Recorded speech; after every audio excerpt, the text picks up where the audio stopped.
Welcome back to All Day Live. The weather is certainly nice, so it's a great time to get out and enjoy this weather. And according to the Cottage Grove Public Safety Department, their police department in Cottage Grove, bears are doing so as well. They said they've got several reports of a black bear sighting in Cottage Grove, putting out tips about what people should do. Certainly, you don't expect to see them in the metro area, but it happens. We're getting out of hibernation.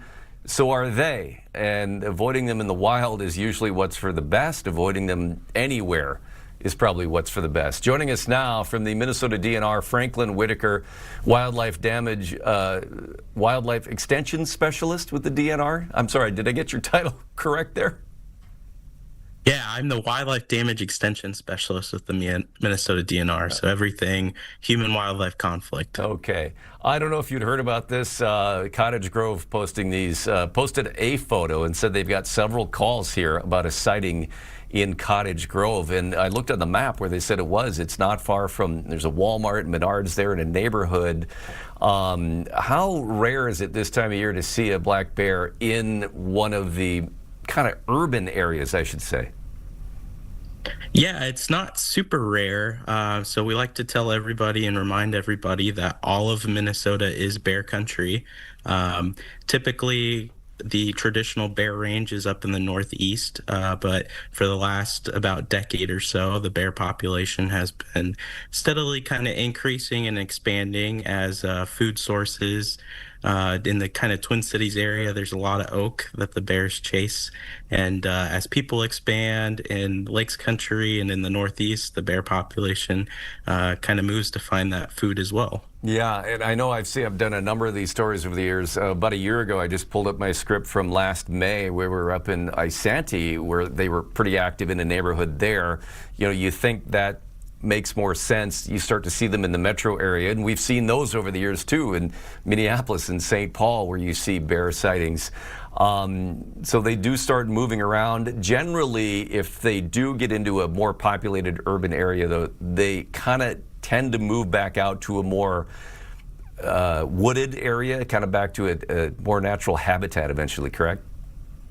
Yep, that's correct. 90% of the time, black bears don't want to be around people, so they try to get out of there as quick as they can. Yeah.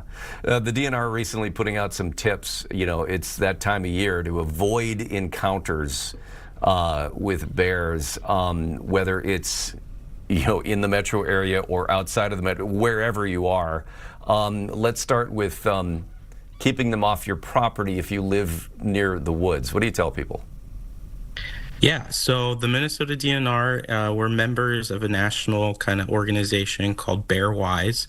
And there's these 6 Bear Wise basics that if people follow, that'll keep bears off your property and solve about 99% of any human-bear conflicts.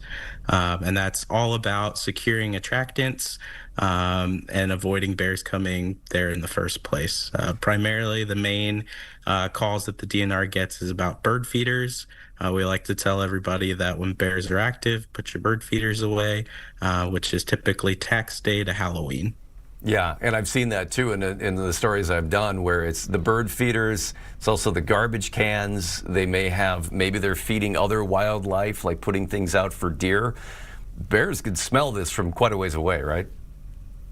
Yeah, so a black bear's sense of smell is 7 times better than a dog. So we tell people that typically they can smell attractants up to about a 2-mile distance. That's remarkable.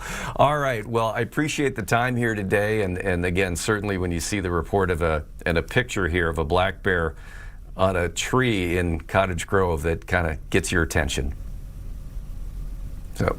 Yeah, absolutely. Thank you. You bet. Thank you. The Minnesota DNR, Franklin Whittaker, the wildlife damage extension specialist. All right.